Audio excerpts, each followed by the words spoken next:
phase for Pandora?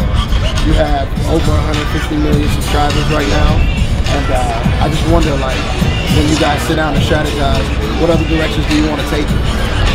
Yes, I guess a few ways I'd answer that. I mean, one, we're a little over 6% of radio listening in the US now, so we want to grow. We want to be a lot bigger than that. So one thing is just growth and investing more and more in that part of our business.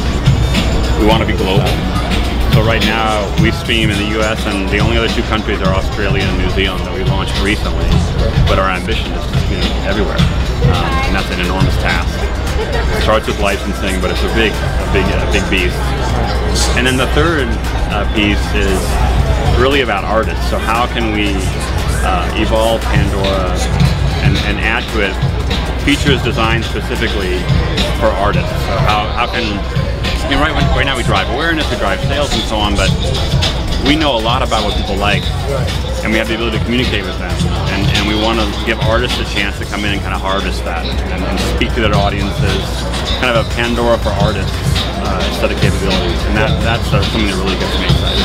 Okay, so the first side was for the user, the next phase will be to be more direct. Yeah, once you build the audience, then you can start doing interesting things with them, you know, and now that Pandora is the largest radio station in almost every city in the US now, and you know, we're playing the music of 100,000 artists, and most of those artists are not getting radio play anywhere else, and there's a potential for them to, you know, maybe if we do it right, to make a living, you know, through the empowerment in Pandora.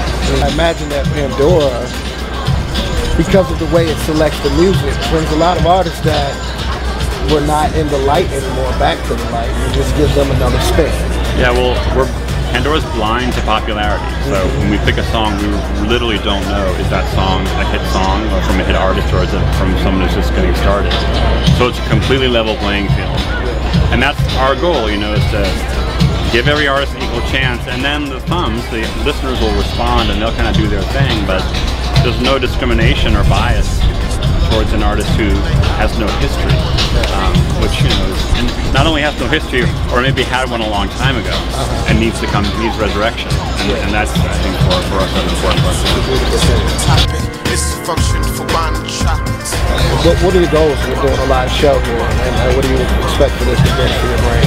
Well, I mean, we want everybody to have a grand time, you know, and to feel it's like an Easter egg. You know, they found out about this show locally, or a musician they love, get to really have a fantastic evening.